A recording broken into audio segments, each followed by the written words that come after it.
gangs rule the territory, and the so-called Galloway Boys have owned these parts for a long time. As people from Malvern, a long-time rival gang. This is Tyshan Riley. Malvern gang members were also rounded up by police.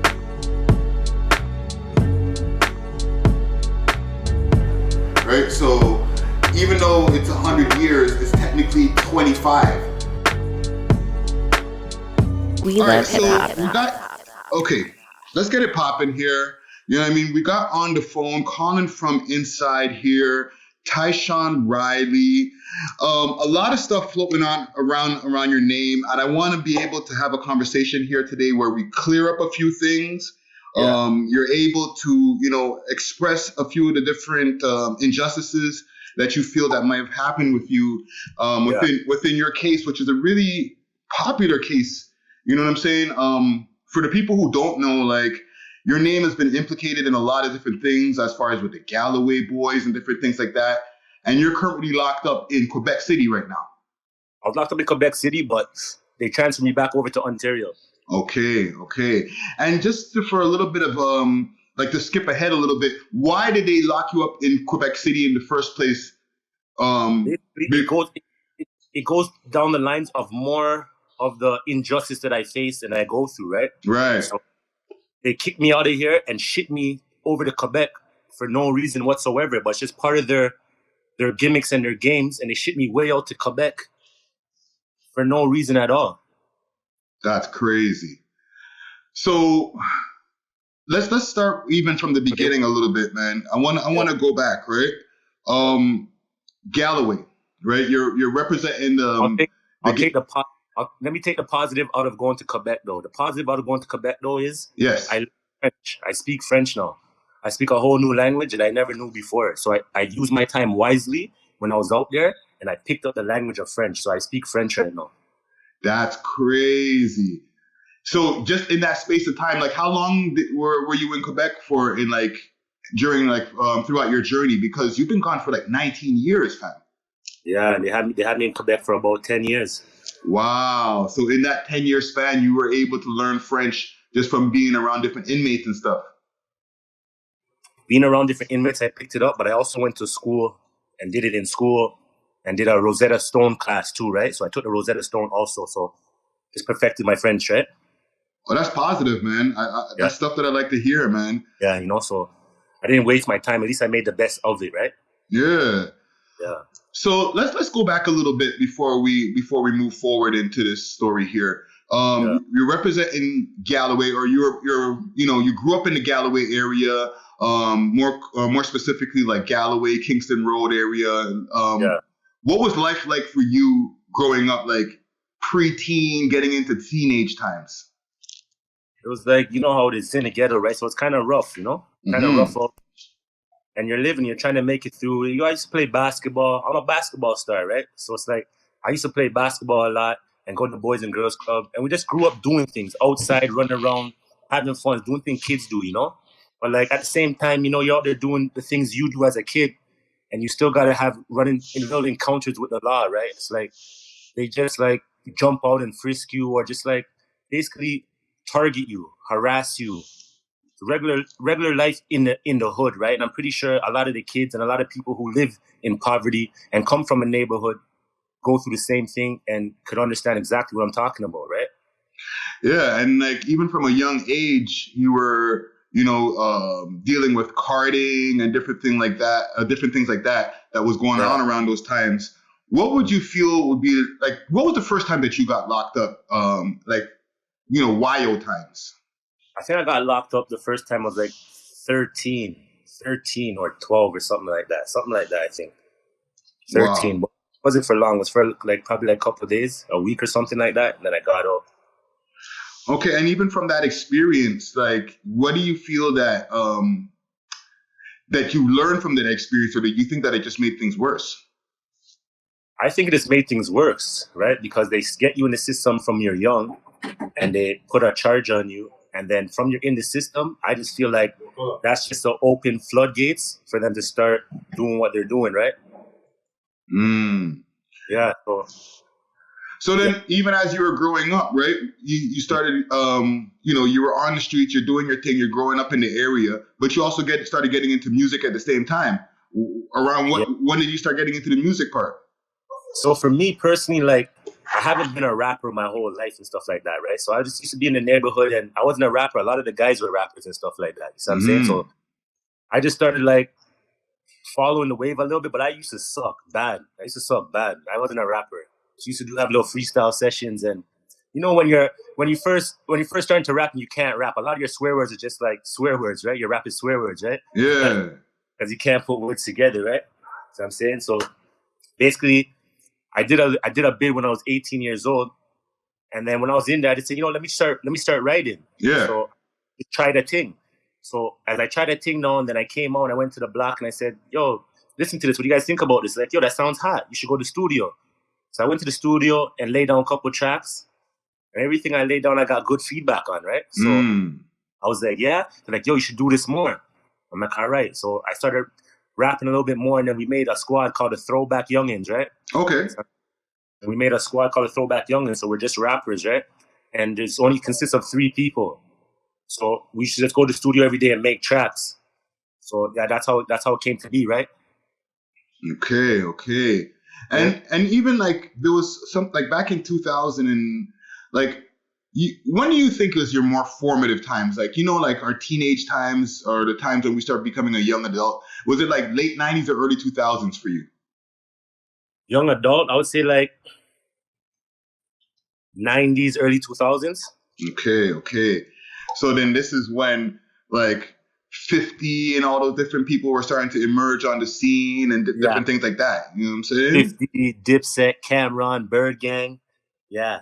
For the time, So, okay, even with like, because right now it's crazy because I'm talking to you from behind a wall, right? Yeah. But you've, like, throughout your whole life, you've had to deal with a lot of different convictions or wrongful convictions. Like, okay, let's go to one that I see here from March 2003. Yeah. Right? You were wrongfully convicted for having a gun in a house, but you were actually in a car. No, see the one in 2003, that got withdrawn after the fact. But they did charge me for a bunch of guns in a house that I was never in.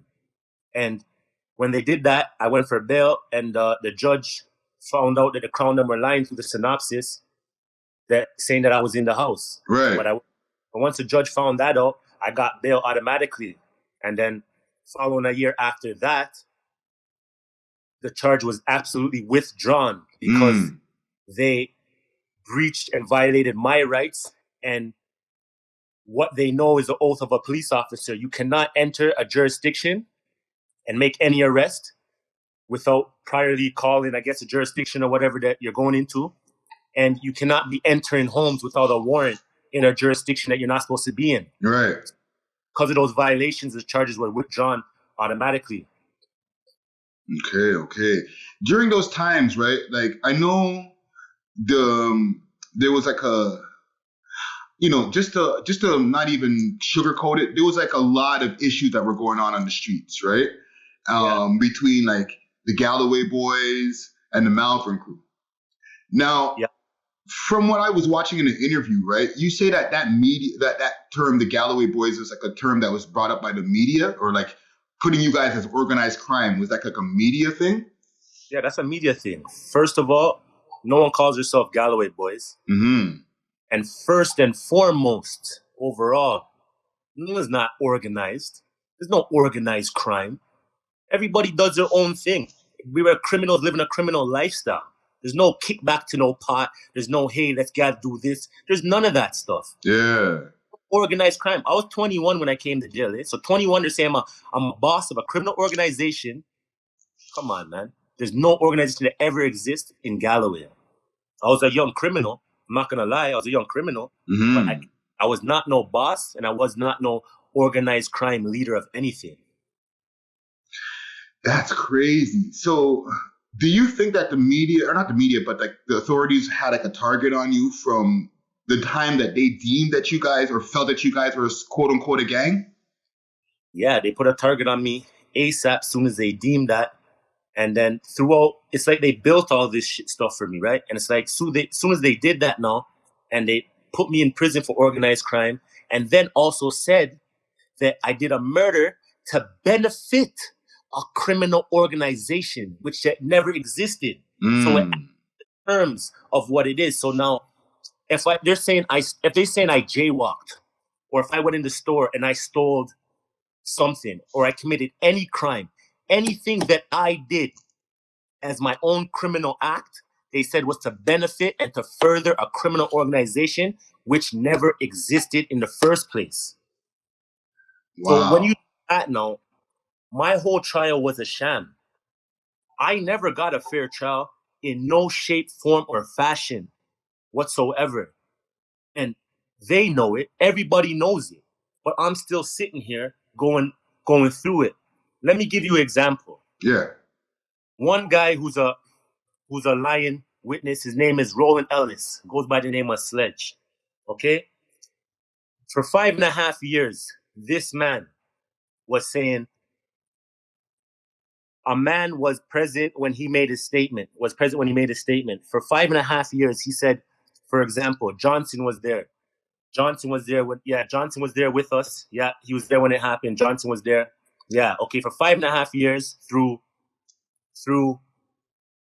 5 different statements, through a testimony under oath at preliminary hearing, he said that this man, Johnson, was there and he's part of it. He was there the whole time from the beginning, from the day I seen these guys in the vehicle, everything. He even said that Johnson walked over with him to a house and he's 100% sure. Remember, he's 100% sure. 100% sure means there's no doubt in your mind. Yeah. Right? So he's 100% sure that Johnson was there with him in the alley when we pulled up, when he said, me, my co-accused was on the street, and my other co-accused pulled up. He said the following, basically, he seen us pull up, and he was standing there. And when he was standing there with a guy named Johnson, a guy named whatever, Tatham, another guy, okay? Kareem, whatever. And then he says he's standing there. We pulled up in the vehicle on the day of the murder. At 6 p.m., we pulled up in a Pathfinder at the day of the murder.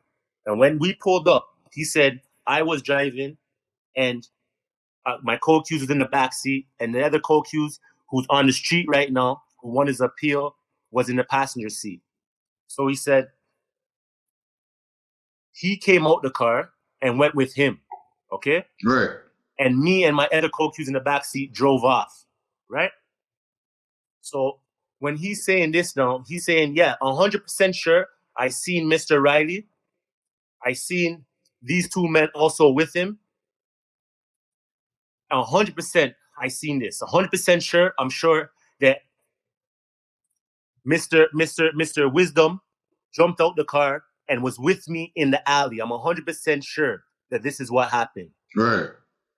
Cool. He said I drove off, and him and Mr. Wisdom and Mr. Johnson walked over to a house on North Side, which they said was Smokey's house, okay? Mm-hmm. So he said when he got there, he arrived with Wisdom, Mr. Johnson, and when he got there with those 2 men, he also seen a guy named Burns, okay? So this is how his lie starts. His lie starts like this. So basically, that guy now, he never said anything about me in his original statement. His name is Sledge, Roland Ellis. Never said nothing about me. They got this guy and they went up to him and they asked him, do you know anything about this murder of March 3rd, 2004? It's on a video statement. Right. And he told them, no, I don't know anything about this murder. I know nothing about this murder, nothing whatsoever. All over a video statement. Okay. Then the camera goes off for about 45 minutes, right? Then the camera comes back on 45 minutes later. All of a sudden, he knows everything about the murder, right? Mm-hmm. But within him knowing everything about the murder, the cop said to him, okay, you know everything about everything about the murder. Tell us what you know about the murder of on March 3rd, 2004. And he said, okay, this is what I know. Mr. Wisdom told me that he followed the Ross. He followed this dread, the Ross. And the guy has long dreads, and they followed this guy, and they shot this guy up. He said Mr. Wisdom told him that he did it. But he didn't say, Mr. Wisdom never told him who was with him. He said he did it, right? Cool. So now, when he's telling the police that in the statement now, the police are taking in the story, but they don't want Mr. Wisdom. They want me. So when they're telling him, tell us what you know, he's telling them about Mr. Wisdom. That's not what they want to hear. So then they stop him because he's rambling about everything Mr. Wisdom told him. He won't stop talking. Right. Then they stopped him and say, okay, we know what Mr. Wisdom told you. We know. What did Greasy do? So now he told them everything he knows about the murder. They asked him. He never mentioned anything about Greasy. Then they gave him direction and stopped him and said, no, okay, we know Wisdom, but what did Greasy do? What did Greasy say? So again, they interjected my name into his story. Right? Cool. Now he says that Greasy said that he was in front of a TV. He said that he was at a house, at Smokey's house, and we're watching the news on the TV. And they're asking him, what did Greasy do? And he said, they said, what did Greasy say? He said, well, Greasy never said nothing. But he looked at the TV, and when he looked at the TV, he seen it was the wrong guys, and he shook his head. So he told them,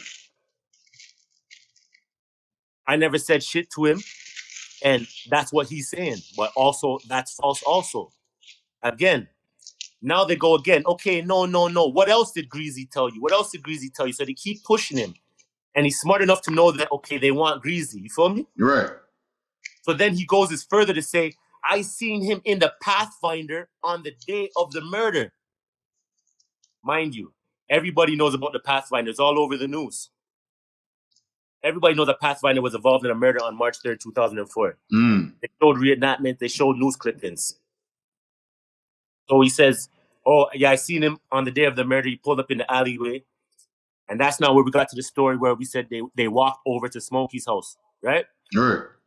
So, mind you, he walked over to Smokey's house with a man named Johnson, himself, and a man named Tatham. So he walks over there now. And when he walks over there now, he sees Burns at the house. And Burns is there too. Now, let me give you a fun fact of how to catch a liar and actually do the right thing when you catch a liar. So, Johnson, who we said was there 100% for 5.5 years in 5 different statements, under oath at preliminary hearing, and Burns, who we said was there for 5.5 years, 5 or 6 different statements, under oath at a preliminary hearing. Both of these guys have government records, official records that shows this guy's a liar. Mr. Johnson is in the East Detention. There's no way he could be in the alleyway on March 3rd, 2004. Impossible. Right. Unless the East Detention jail records don't know their records. Catch what I'm saying? Yeah. That's 1. 2. Mr. Burns is in America. Air Canada has him on a flight going to America 2004, the end of February, and coming back 2004, the end of March. So it's impossible. He wasn't even in the country. In your story, it's impossible. Mind you, he said that CD told him that they followed a Ross. They followed a Ross. A Ross means what? Long hair, right? Long dreads. You can't mistake a Ross for a bald head guy, can you?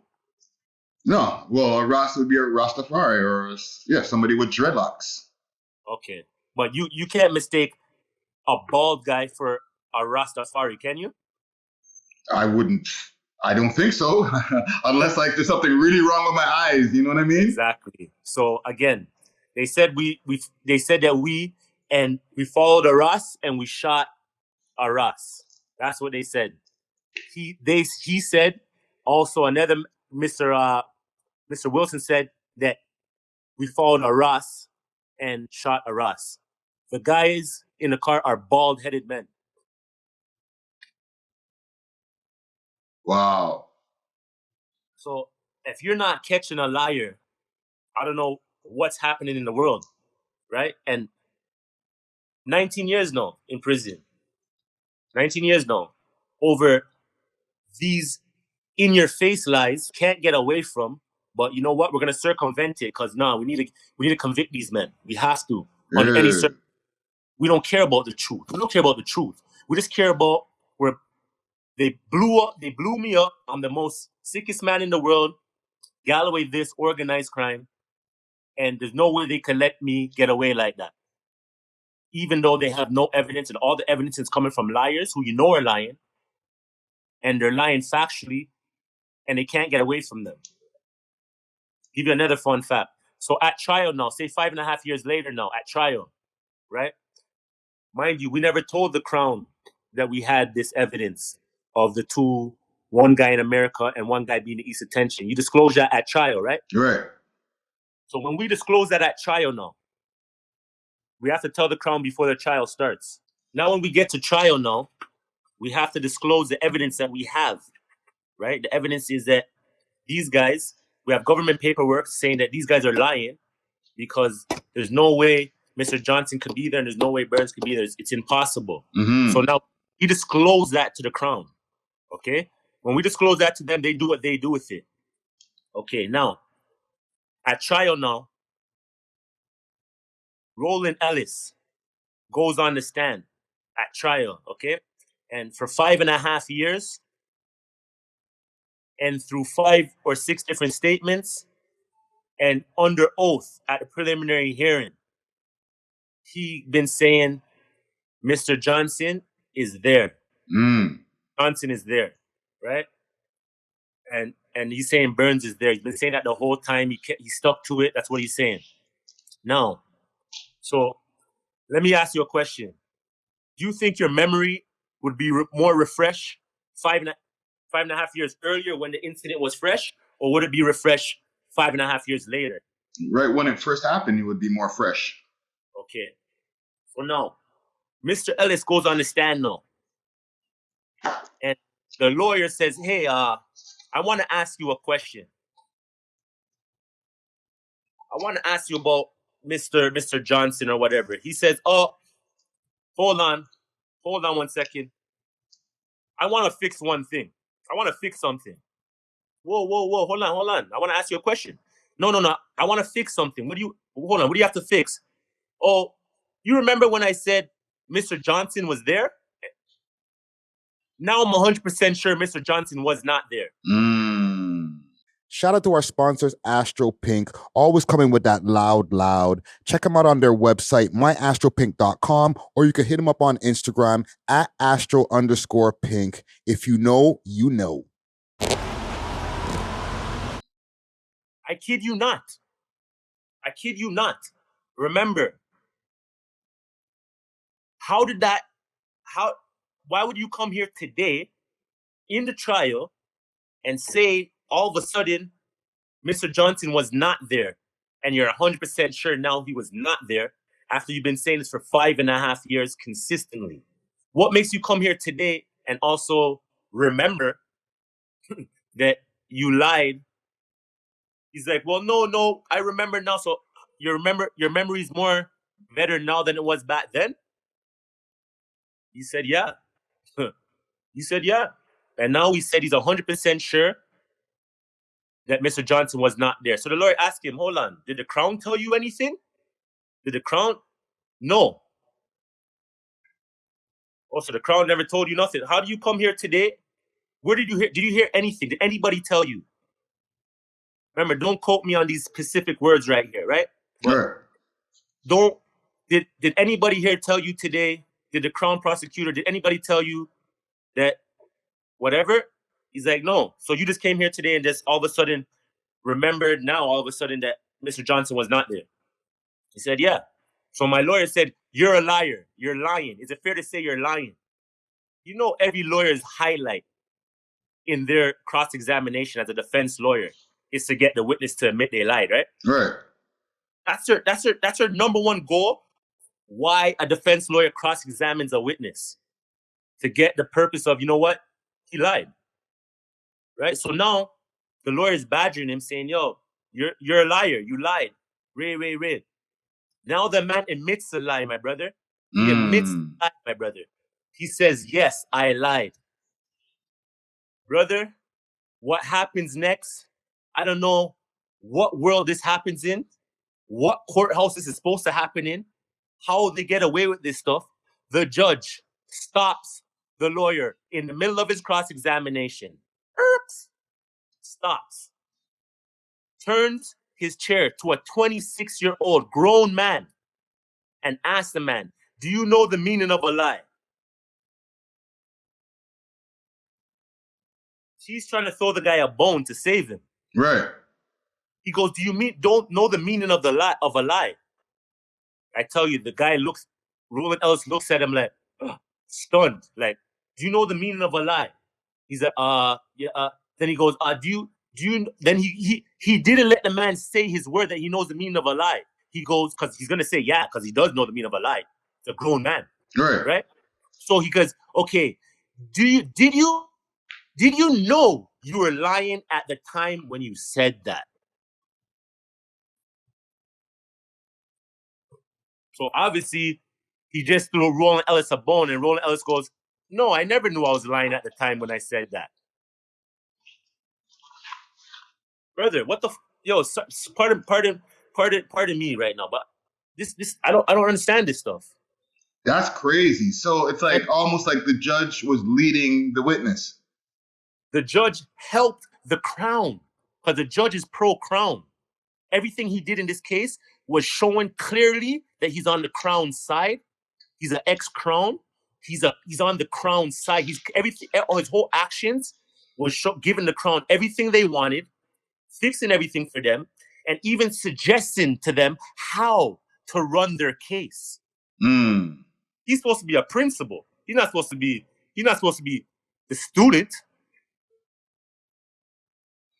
He's not even the teacher. He's supposed to be the higher up, taking in from the student and the teacher what's going on. But now he's playing everything.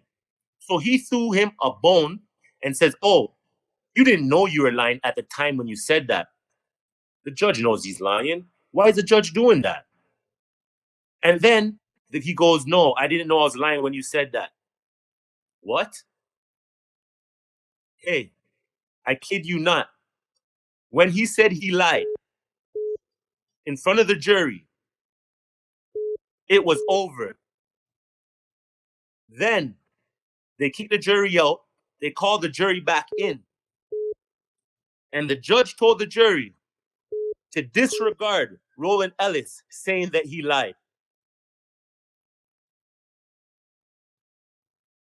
Wow. This shit gives me anxiety, brother. So let me ask you a question, Ty. Like, is this the first time that any of this information has been put out there publicly, that like what was happening in the courtroom? On my side. They write anything in paper. Mr. Riley is this, Mr. Riley is that. He's a bad man. He does this, he does that. They could tell you everything on paper. You could paint a picture a million different ways. Right? But now you're hearing from me because I sat here and I went through the system way. Okay, I got railroaded at trial. Okay, let me have faith in the appeal, because they have to see the truth. They have to see it. Yeah. There's no way they can't see the truth. There's no way they can't see it. Mind you, we even got something called fresh evidence that shows that the tactics that the police used on me they use it in an investigative tool. They never use it to arrest me like what they said they did. Yeah, because they did an emergency wiretap. Yeah, they did an emergency wiretap on me, and they used that as an investigative tool. So the emergency wiretaps sounds like the name, what it's called. Yeah. emergency. So emergency means existing circumstances. I have no time. Urgent. They got emergency wiretap on me. but they didn't use it for the purpose that what it was designed for. Right. They use it for as an investigative tool to get evidence and to further the corrupted case against me, right? So we applied with a Fresh Evidence Act because at my trial, maybe it's my trial lawyer's fault or the fault of all of the lawyers is that they never properly went through the methodical, what's the word I'm looking for? They never the real process. Yeah. So with that part right there, I could tell you 100% they slipped. And I'm pissed off. They slipped. Or more like procedure. They didn't use the right procedure. So you know what they didn't do? They never dug deep into the emergency wiretap like they should have, because the emergency wiretap was not even supposed to be involved in this case, brother. It has nothing to do with this case, brother. It's not supposed to even be there. So they can't fight what is not supposed to be in the case. Remember, that emergency wiretap has to do with a whole different case, a whole different thing. I wasn't charged for murder. I wasn't charged for organized crime. None of that. So that emergency wiretap has nothing to do with anything like that.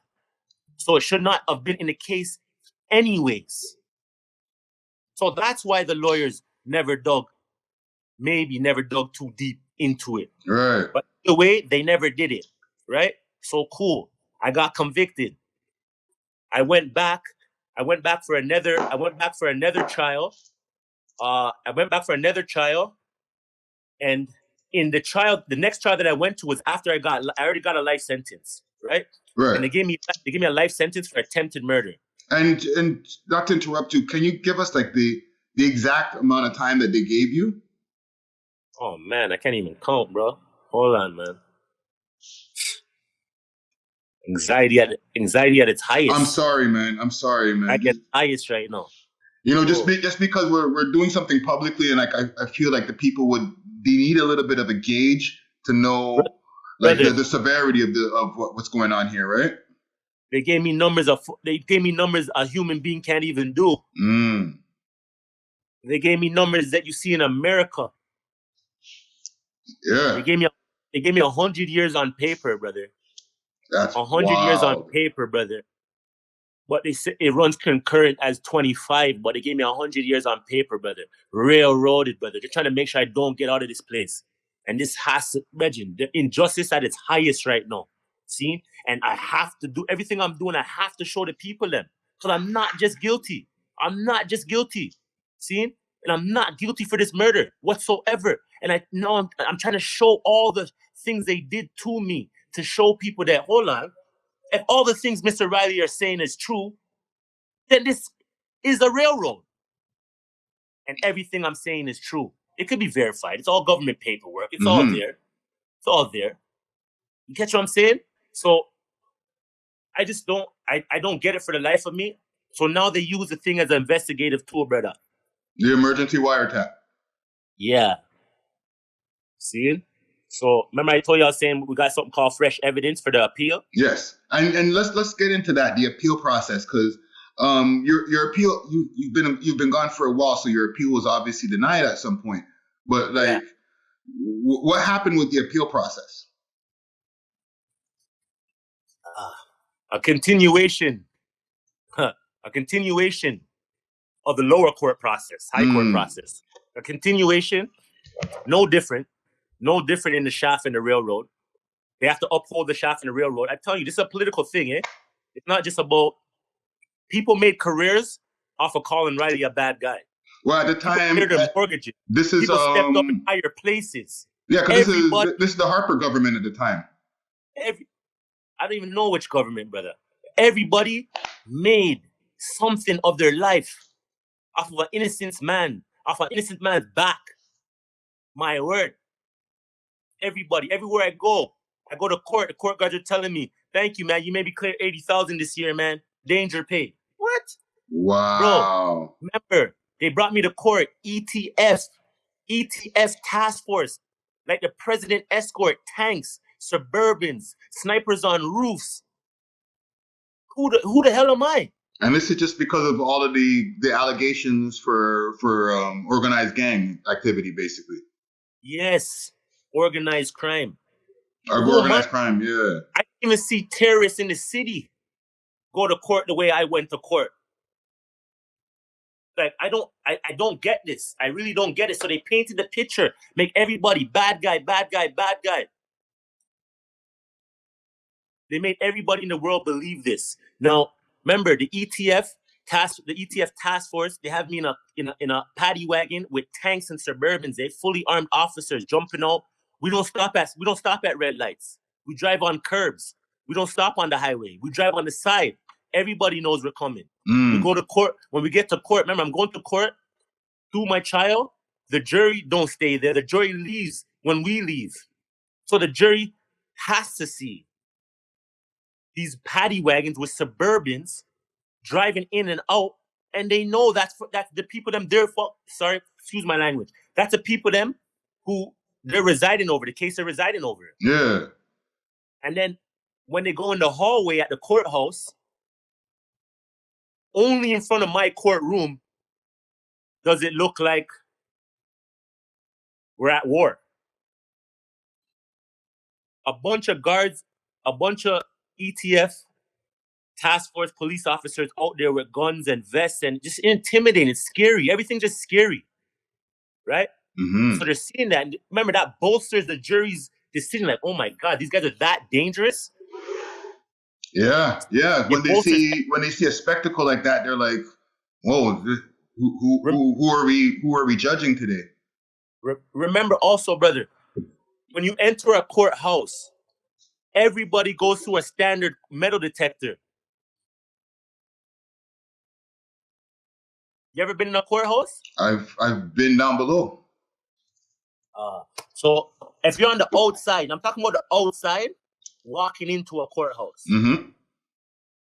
A citizen walking into a courthouse, you have to go through metal detectors. You don't enter that place without going through a metal detector. That's a fact.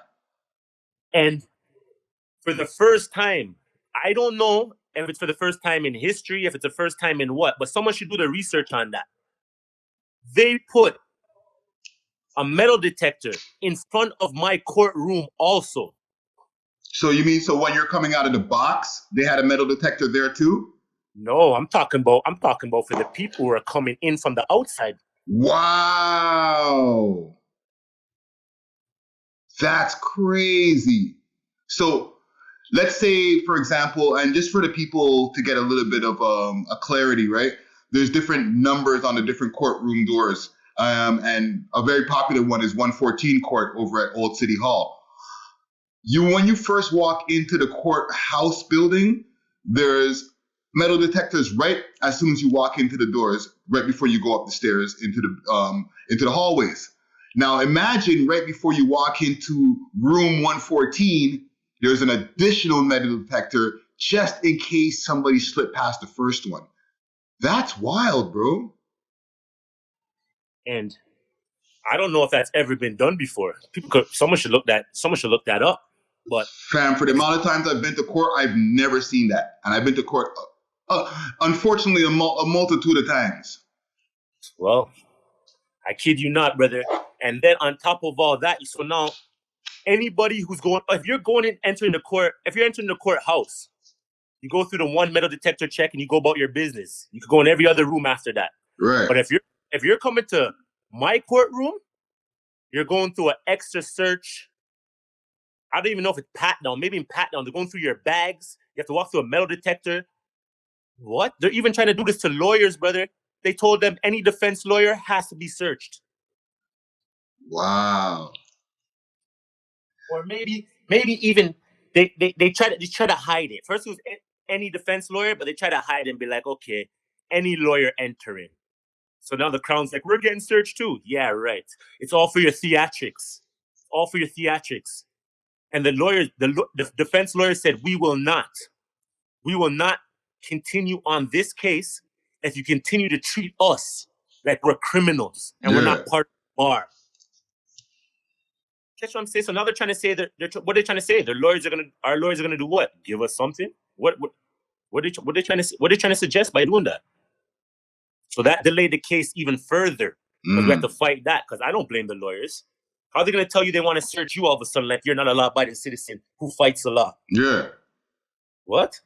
So it's just part of the theatrics, brother. And it's like, yeah, man, these are the little railroads that continuously happen. And right now, everything, all the organized crime, it's so bad because it affects me right now, up to today. I'm still a gang member in their eyes because I've organized crime. I've been in jail 19 years. You can't tell me I'm no gang member. I'm not running around doing anything. Let me ask you something based on that, because I don't know if you're aware, right? Because, unfortunately, you've been gone for a long space of time, and, YouTube has evolved over the years. But there's so many different, documentary piece videos and stuff like that. And, your name has popped up in a lot of different videos. Has anybody ever put you on, when you talk to people on the phone, yo, fam, I seen you in this YouTube video? And if so, how do you feel about those videos? Yo, so man tell me all the time, my people them tell me all the time when I talk to them on, right? There's bloggers, there's people, they put out stuff about you. There's part 1, there's part 2, there's stuff coming out about you. I'm gonna laugh, because why? Look, you're getting exclusive that shows all what they're saying is a sham again. It's all a lie. Everybody's benefiting off of the bad guy who they say is the bad guy. That was really a nice guy. And it's likes to live like anybody else. What? Catch what I'm saying? Yeah. So again, if you've seen any of these bloggers, or if you've seen any of these things they put out about me, I haven't. If you've seen any of these things, now you could go back and you're getting exclusive from me right now. Also, I did an interview with Keepsakes.org, so you would see that too. Yeah. Right? So again, listen to what I'm saying, which is not a lie. It's all facts. It's the truth. I have to speak this thing because they're not letting me out of here. I gotta get 19 years now. They got the time out of me innocently. I'm fed up. I'm fed up now. And then the system is not working for me. The system is not working for me whatsoever. They railroaded me through back to the appeal court. Appeal court, we got the fresh evidence. We put the fresh evidence in. They denied it. Wow. Or they don't want to listen to it, or it's not truthful, they dismissed it. So whatever be the case, they dismissed the fresh evidence that proves they used the 184.4 emergency wiretap as an investigative tool instead of using it for the purpose it was designed for. They never let us use that information. Mind you, I don't even need that. That adds to it, right? That adds to it. But there's so many violations in my case that I could win the appeal on so many different things, brother, and they gave me none. None. Now, over the time, have you applied for another appeal, over the 19 years? I exhausted all my appeals. I think I just lost my last appeal 2 years ago. How many appeals are you allowed to have, just for the education of these young bucks out here who are coming up, man? It's only 2 in the new modern slavery world. So you're allowed to get 2 appeals, and you basically have to you can pick when you could do your appeals, or it's over a space of time. Nah, after you get convicted, then you gotta wait for your lawyer to put in the application, and you gotta wait for the judge them to give you a date. Normally it happens fast, but in my case, everything takes about 4 or 5 years. Wow. Everything. I stayed in the bucket for 5.5 years. Right? Then I think I lost my first appeal probably a couple of years later, 4 years, maybe even 5. I don't know, something like that. And then my last appeal took probably about 2 years. And then I lost that. When I lost that, man, that kind of broke me, man. I'm saying, what? This is really no justice? I'm saying, hold on. When are they going to see what happened? When are they going to see this? They see it. They know it. They built it. But they're not doing nothing to change it because this is how they designed it. This is the reason why now I have to take matters into my own hand to free myself and show people what's going on. And I'm pretty sure not even pretty sure, I'm guaranteed 1,000,000% that everything I'm saying is showing the people them, they railroaded me. They railroaded me clearly, shafted me, and I should be exonerated immediately. But what? I need people to stand up in high places. I need people who matter to do something. Because the people who know, a lot of people know this in the world, but they can't do anything. They can't do anything.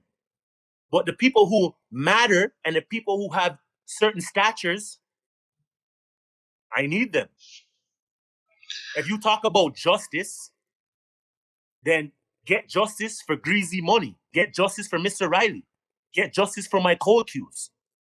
Look what happened. They let Mr. Wisdom out, right? Right. Mr. Wisdom is on the street right now today. I'm happy for him. God bless him. No man deserves to be in prison for nothing they never did. Right. Right? Mind you, Roland Ellis told on him. Roland Ellis told on him, and he's on the street. Roland Ellis only implicated me in saying he's seen me in the vehicle. So if you remember, and his testimony with everything else got me convicted. So if you believe Roland Ellis seen Mr. Riley, Mr. Wisdom, and my other co-accused in that vehicle on March 3rd, 2004, Mr. Wisdom will not be on the street. Yeah. So we know he lied about Mr. Wisdom. That's first and foremost. We know that. And we know he lied about us too. Because you can't get out of the story that he told. He said Mr. Wisdom told him everything that he did. So if he's on the street, because obviously you don't believe Roland Ellis, but they pick and choose when they want to believe these guys. You feel me? Yeah. So, let's keep it like for real now. If he told on him and said he told him he did this and he did that, but you said, oh, you just seen me in a car, which is a lie too, and I'm not on the road, I have more grounds in the appeal. I have so many grounds to win the appeal on. It's not even funny, but it's funny. It's not even funny. They took everything away from me. Wow. 19 years. 19 years, man. You know what I'm saying? Now, So and even to touch on the 19 years, right? Because I know from I don't know, my education of the system, they ask you to do 2/3 of your time, and you're saying that your sentences are running concurrently. Yeah.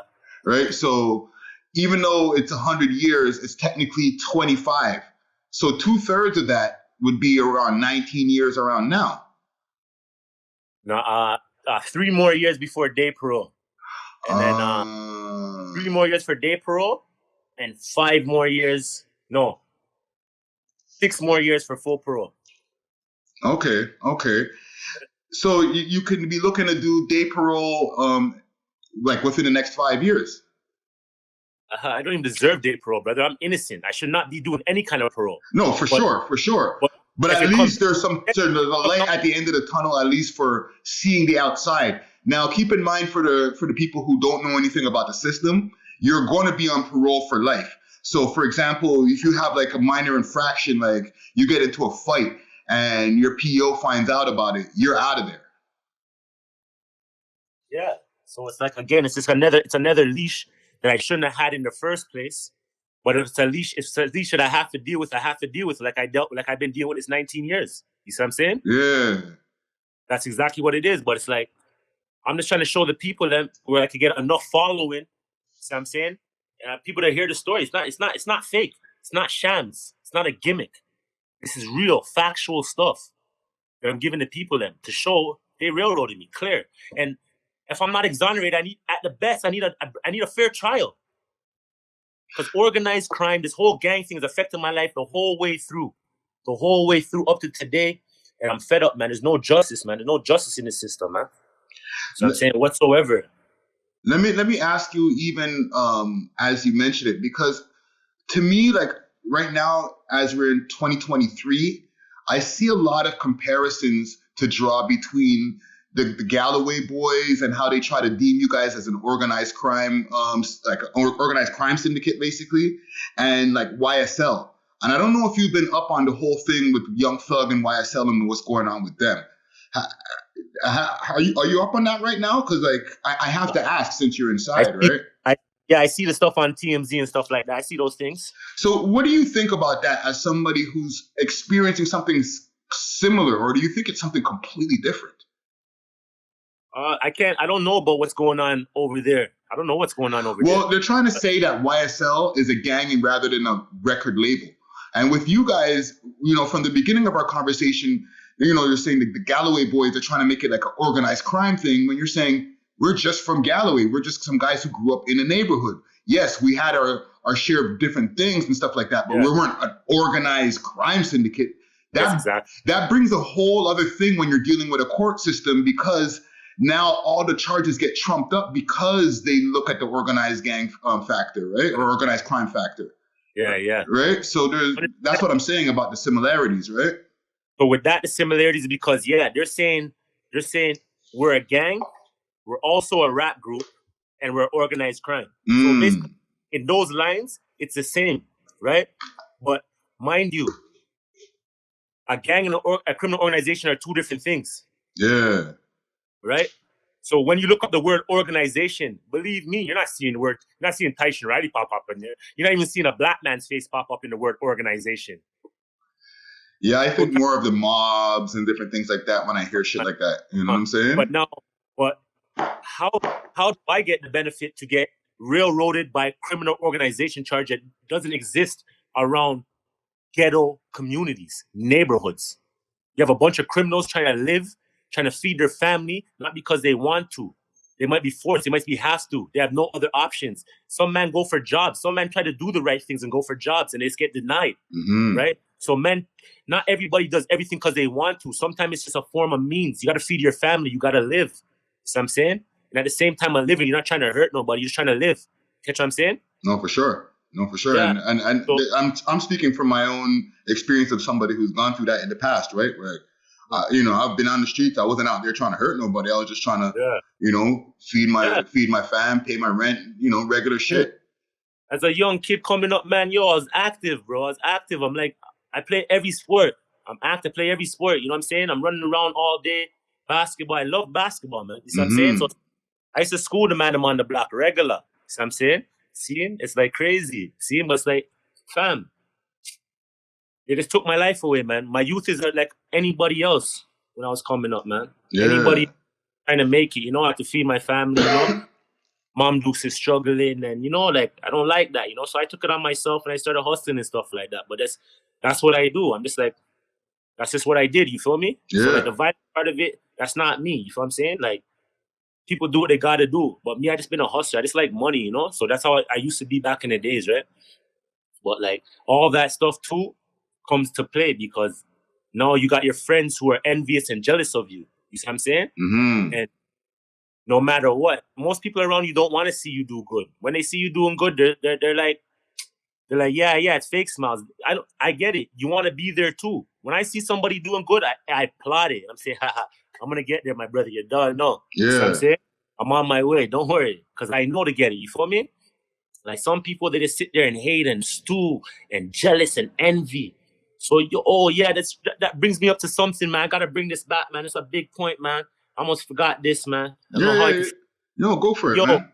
So when I was 14 years old, man, remember I told you I started hustling when I was young. So when I was 14 years old, I started hustling, and I was with Roland Ellis. He was my friend back in those days, right? And his mom went to Jamaica, and we used to hustle. I used to hustle out the house, and I used to say, okay, here what? I'll give you a half a B, and you make your money, and you could get your money off of my chops on my phone. You could just eat off of mine. I'll give you the things, and you can eat off of my chops, no problem. You feel me? Right. That's all. You eat off it. I'll make you make money because I'm at your crib, right? You feel me? So anybody around me makes money too. So I'm like, all right, cool. He's like, all right, cool. So then his mom came back from Jamaica, and every minute in the nighttime, we're going in and out the back door. You feel me? So you don't know the moms are not stupid, right? They know exactly what's going on. So she said to me, here what? I don't know what you guys are doing, but if you're selling drugs out of my house, I want you to leave, right? So I'm saying, yeah, okay, no, I'm not doing that, mommy. I lied to her, Yeah. no, I'm not doing that, mommy, but I already respect to know that, yeah, that's what I was doing. So mommy already said that and I'm out of here. You feel me? I'm not doing this. Mommy said that and I respect Dukes as always. You feel me? So I'm trying to leave and he's arguing with his mom saying, Mom, no, this is my friend because he knows his money's walking through the door. You feel me? Yeah. So basically it's like he's arguing with his mom to try to make me stay. And I'm telling him, bro, leave it alone, brother. Mommy already said what she said, bro. I'm off of this, brother. You know, leave it alone. So I left going about my business. You see what I'm saying? And I actually told him, I said, bro, stop arguing with your mom, brother, because don't worry, I could go other places, but the places I go, you can't follow. You feel me? Yeah. So I'm saying, bro, chill out, bro. Leave. Like he's arguing with his mom. I said, you can't argue with your mom over what she's saying. You feel me? So I just left. But when I left now, I don't know what happened to him. He got kicked out of his house. You see what I'm saying? And we're just kids. Remember, I'm 14 years old. I'm a kid. You feel me? So he's a kid too. His mom kicks him out of the house. I don't know what's going on. I'm living my life. I'm around the neighborhood on my BMX, hustling, playing ball. You know what I'm saying? Just chilling. So now, fast forward now. I never knew this guy had that grudge against me, brother. The guy had that grudge against me since we were 14 years old. Wow. And I never knew about that grudge till he brought it up on the stand. And he said I don't know the quote unquote words. I don't know if it's he hated me ever since or he had a grudge against me ever since we were 14. And he brought it up. So he brought up his own reason for lying. He brought up his own grudge. He has a grudge against me since we were 14 years old, brother. So you're saying that he was retold that story on the stand? He told the story on the stand and said I don't know, don't quote me with the words exactly, but it's like, said something about like, he had a grudge against me since then or hated me since then, but ever since then, he just basically never liked me. And he told that to the Crown. He told that on the stand. And he gave them his own motive for a lie. And I'm still sitting, I just don't understand. Everything's clear as day, but they want to do their own thing. It's their own agenda to make their own numbers look good. You catch what I'm saying? Well, listen, Tyshan, this is a pretty, our network gets a lot of attention. I'm not going to say we're the biggest network, but as far as over here in Toronto, we do have a lot of listeners. We do have a lot of viewers that tap into our content. So if anything, as far as getting your message out there, this would be the place because I feel like a lot of people are going to be able to hear it. I did tap into the interview over with Keepsix.org and salute to them. Salute to Richard Miller. He's We Love Hip Hop alumni. I'm going to also help with that interview to make sure that it gets some more views on it too. You know what I'm saying? Yes, brother. Thank you. But one more couple of things I want to ask you, right? In closing, right? There's a lot of young kids that are coming up now that they're saying, are taking on the same types of fuckery, for lack of a better terms, that we used to be up on back in the days and stuff. What can you say to a young buck who's coming up, who's looking to get into like quote unquote gang culture? It's not worth it. It's fake. It's a sham. Everything you think you believe as a kid, because you get into life, you feel like, my friends are my friends. My guys are my guys. You feel like that. You get into a situation, you know what I'm saying? And when you're doing a little 3 years, 2 years in prison, your guys got you. You know what I'm saying? Yeah. Your guys got you for the little 2 years, 1 year, 3 year stint. But you see, anytime you go over 10 years in them thing there, you know who your friends are. You have nobody. Like, literally. See? Yeah. See? So it's like, no. When you're in these prison systems now, you start losing people. Even family. Even friends. See? And like, everybody disappears from you. You know what I'm saying? So this whole idolization of the gang lifestyle and that my friends are my friends and the block, man, them don't really care. They don't care about you when it gets to a situation. When you're around and we're out there, you're living your lifestyle. Yeah, it's all like, we're all good until you get to a situation and you see your friends and stuff like that. You feel me? Yeah. And it's like, you know who's who. And family's not any better sometimes, eh? See? So it's like, you know who's who, and you just start to distance yourself from people. And you only distance yourself from people because they distance yourself from you. You catch me? Mm-hmm. So basically, the whole gang life now, me personally, I would tell the youth them, yo, forget about all that. You see what I'm saying? Especially the youth them in the city. Boom, the youth them in the city are turning up with this rap game, man. This rap music is on, it's on 100 right now. It is. It's like, I believe personally, I don't care what anybody else does. I believe we could take that over. You feel me? Yeah. Personally. Yeah. Because, I don't have to listen to American artists. I got bare Tita artists that I can listen to, and they're hot. They're spitting heat. They're spitting fire. The city's turned up, and like, I got to applaud that for real. The man are doing it big. But one thing I would say also is that if we could like drop all of this fucking, excuse me, part of my language. No worries.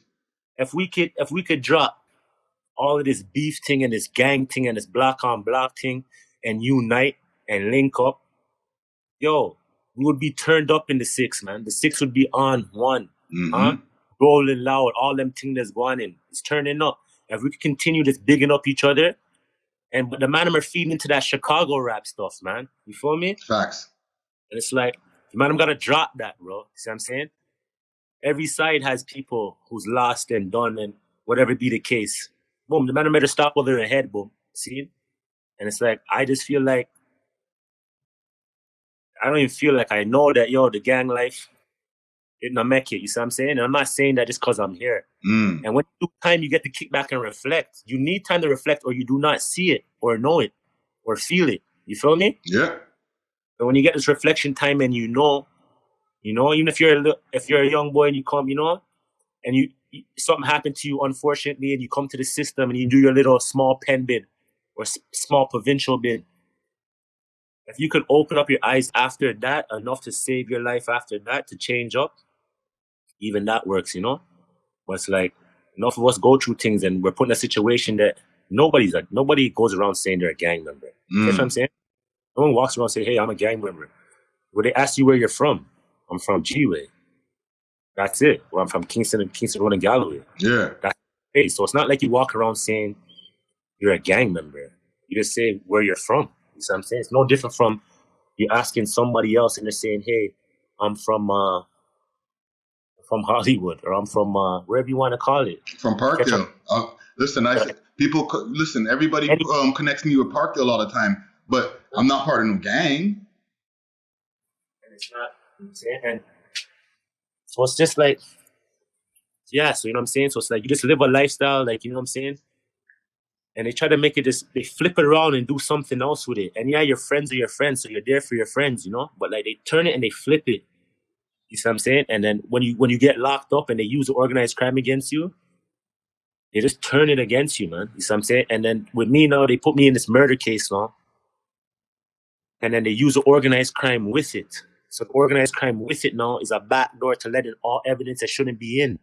So now they just killed me with bad character and just like gang, bad man, sells drugs, gang, guns this, guns that. They just keep talking bad stuff. So when they get you in here, they just do what they want to do. And this, I tell you personally, the system's getting worse every day. Yeah. Every day. I just sit back and say, wow. I'm saying, like, me, I'm an older cat now, so I just kick back now. I don't really do anything, you feel me? Just do my workout, stay in shape, you see what I'm saying? Mm-hmm. Just do my thing and try to clear the mind, read books, you know what I'm saying? Watch my little sports, you know what I'm saying? That's what I like to do. So, but end of the day now, to all you little niggas who are listening, you know what I'm saying? And the terminology, all the YGs, all the man, anybody, bro, trust me, bro. Don't, like, different things could go on and money can met if the man them link up. That's my word, fam. Yeah. Word, fam. No, certain differences have to be put aside, but I wish it could really be still. I really do. No, King, that's wisdom, that's jewelry right there, and that's, it's real coming from somebody who's been through a lot. You know what I'm saying? And I appreciate that. And just last thing, we mentioned in the beginning, but you have music that you've made. Yeah. They say Grease is a cheat code. Okay. We started with 3, now there's 2 amigos. During this time, did you have music from before you went away, or were you able to like get some studios inside there? Because I know man them be getting to get put together studios and certain rec rooms and things like that inside. Is that what's going on? Yeah, bro. But you see, like, God bless technology, right? Mm-hmm. God bless technology. So I could just basically go on the phone and spit on the phone, and they take the recording properly, and I don't know what they do with it. I don't know how they get it, but they do it. You see what I'm saying? Yeah. And I studio guy, and he does it. So I just call on the phone, and then I'll just spin on the phone and make my people record it and just do all the little gems I want to do in there. And they just know how to tweak it and get it done. You feel me? God bless technology, man. Real talk. Well, listen, man, that's basically what I'm going to be doing over here with this phone call. I'm going to be, once, you know, the audio is out for here, and, you know, hopefully while I'm saying this, I don't mess it up. But it's going to be clean, just like how you would hear the audios on your songs right now. You know what I'm saying? Yeah. So, yes, it's facts. God bless technology, man. Nice. And like what I'm saying now too is like, yo, I dropped a track out there. You see what I'm saying? It's officially Greasy Money, Still Fighting, out now on all platforms. Check it out, man. Greasy Money, Still Fighting, man. No, All definitely. You know what I'm saying? Yeah, so basically it's just everything. My message is strong, you know? Message is strong, man. I'm just trying to like, I need a following. I need like people to believe in my story. If people believe in my story, I need some like repetitions. I need people who matter, who care, especially politicians. Everybody, even my lawyers. My lawyers know what happened to me. My lawyers know what happened to me. I need people to speak up on it, man. They know I got railroaded. They're there. But everybody's trying to keep a dark secret and keep it quiet and hush and brush it underneath the table. There's no more brushing underneath the table. There's no more of that. Everything, all cards are on deck, on the table. Let's get it in, man. So I'm saying injustice has to stop, man. This is injustice at its highest. And I don't serve the time that they gave me for something I didn't even do. And I'm here right now and I need help. I need help from the public. I need help from anybody in a higher position who knows what I'm saying and believes in what I'm saying to help me, man.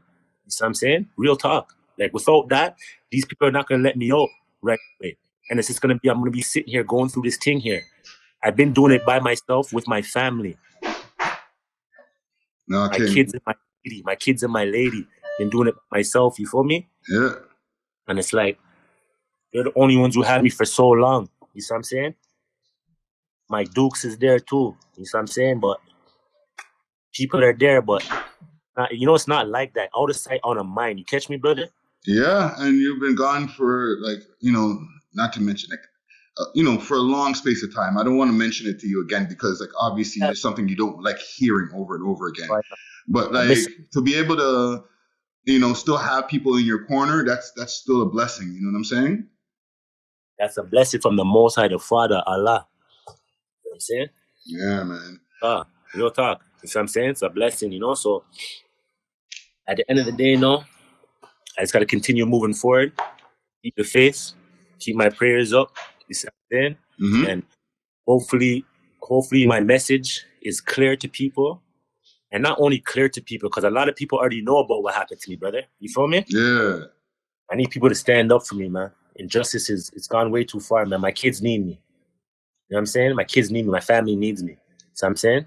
Real talk. You see what I'm saying? No, real talk, man.